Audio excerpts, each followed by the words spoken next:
Ani bojo kenunene dijnakas bazonashi dorem Mississauga Anishinaabegnene Ndao Manomangami Ndonjiba. This is a story that many people can understand. This is my story.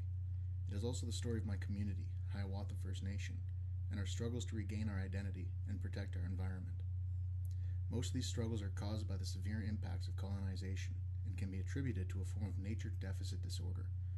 Much of this story comes from my long-time experience in outdoor education, as well as my upbringing. But this story cannot be told without my experience in the Indigenous Environmental Studies program offered at Trent University.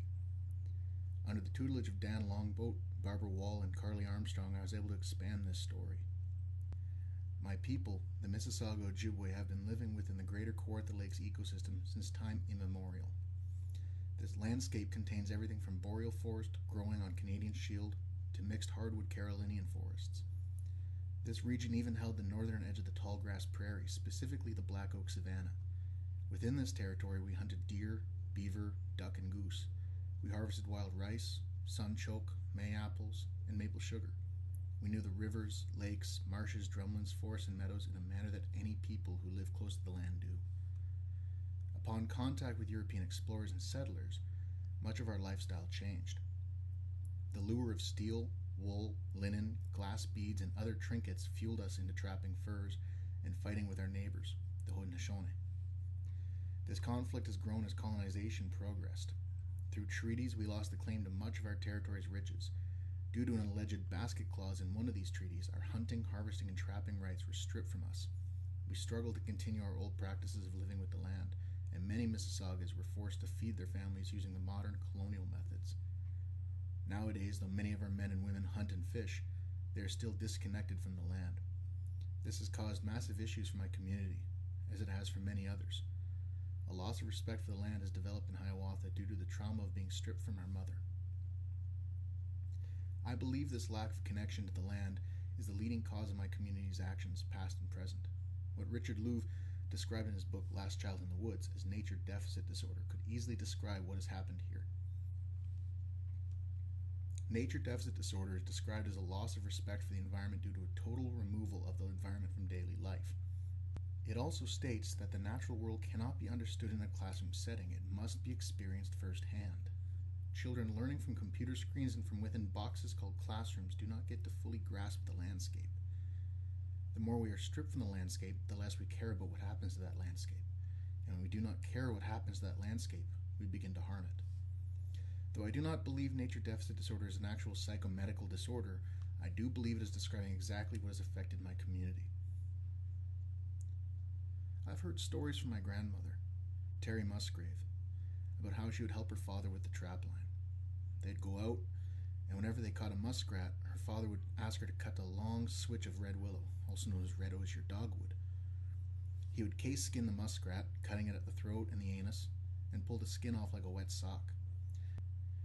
With the pelt now facing inside out, he would take the switch she cut and bend it in half. This he would slide up inside of the pelt and use to spread the skin tight. This way, they only had to carry a small hatchet and their knives when checking the trap line. She knew how to cook muskrat, and cooks it quite well. And she also knew exactly how thick the red willow switch had to be. While out in the woods, her father would tell her stories about his life and about life in general.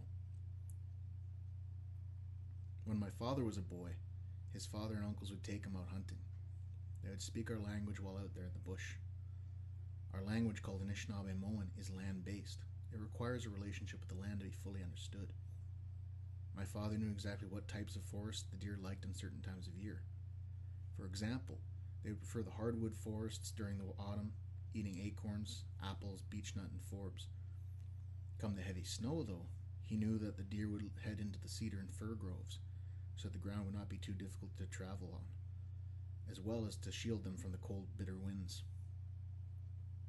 He also knew about tracking, trapping, what ice was safe to travel on, and what signs to look for in nature to know what would happen next. When the sap in the maple trees began to run, he knew to start making goose decoys because the geese would soon be arriving. When the sumac leaves were red, he knew the deer would begin their rutting. All this information he tried to pass on to me during our times in the woods, hunting, cutting wood, and just living. Sadly, in the haste of modern living, I was not taught the same things my parents and grandparents learned. I had to learn the modern things, such as arithmetic, calculus, and typing. Even when I was free of the modern school system, my father was caught up in his work. He had very little time to spend with me in the bush. I had to learn on my own how to light a fire, how to track, and every other traditional skill I now know. I'm not the common situation in that light. Many of my generation and the younger generations after me rely on their technology. They spend more time in front of a computer screen or TV rather than out in the woods. They don't know how to identify a maple tree, even when the leaves are on the branches. They may have even gone hunting, and yet do not know what a deer track may look like. Richard Louv, in his book Last Child in the Woods, Saving Our Children from Nature Deficit Disorders, said, "What if a tree fell in the forest, and no one knew its biological name? Did it exist?" It's a question I often ponder. We have seen the lack of respect to the land and her resources. In 2008, a pristine, old-growth Carolinian forest was logged in an unsustainable manner in Hiawatha. Soon afterwards, invasive species began to crowd out our native plants like May-apples, elderberry, and blue cohosh. Area far from their houses began to dump garbage in this area. Over the next 4 years, the pile of waste included an amount of building materials, waste from caught fish and animals, and even whole animals shot and left behind to rot. This culminated in 2012 when the Chief and Council approved dumping of 2 tons of concrete into an open spring of water. This concrete was from a gas station in the community. Their reason for dumping it? Cost effective. However, some of our community have begun to try to reclaim our heritage of being caretakers of the earth. When the dumping reached its peak, the young men began to protest our administration. We took all of our complaints and photographs to Chief and Council and to the community. We contacted Environment Canada for support. Upon our elections that winter, we were able to encourage the newly elected Chief and Council to remove the waste and set up signs informing community members that dumping was not allowable within our forests any longer. This growth of environmental awareness continued by work with my family. My aunts, uncles, and cousins helped me encourage the youth to join us in the bush. Since 2012, I have helped educate our youth on wild plant identification, tracking, the biodiversity of our ecosystem, as well as traditional bush skills including firemaking, trapping, and tanning of hide. This growth has expanded to include the rehabilitation of our ecosystem. In the spring of 2013, our young men began to seed our marshes with manoomin, or wild rice. During this time, they also surveyed the reptiles, amphibians, and birds that they found in our waterways. These species included northern water snake, least bittern, sandhill crane, gray tree frog, fox snake, and even snowy egrets. We were clearly inspired by our neighboring community of Alderville First Nation, who have worked diligently to recover and protect the Black Oak Savanna. Our young men also took it upon themselves to track invasive species and begin exterminating them.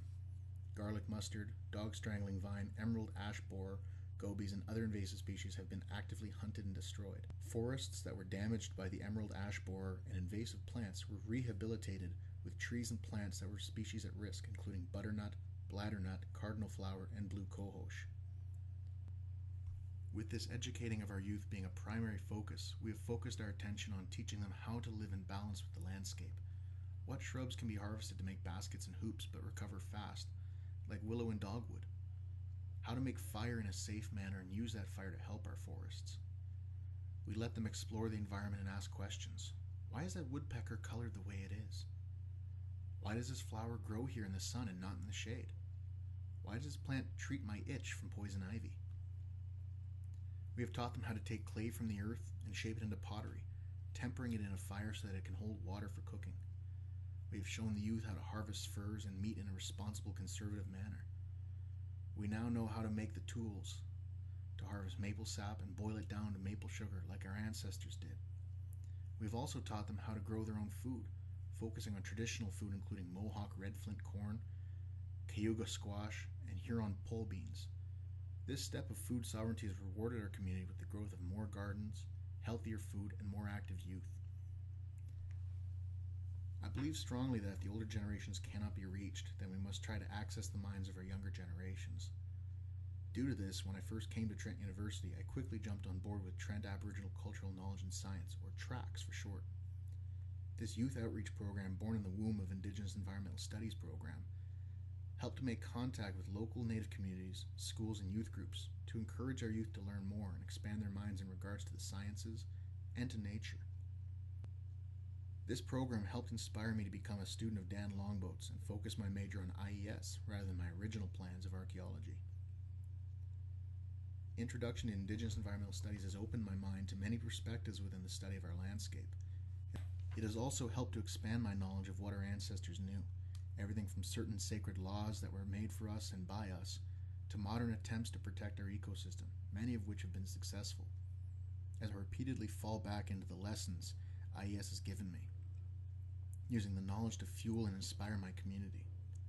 I believe Hiawatha First Nation and our youth will soon become a leading example of what a community who cares about their environment can do. Oh, miigwetch.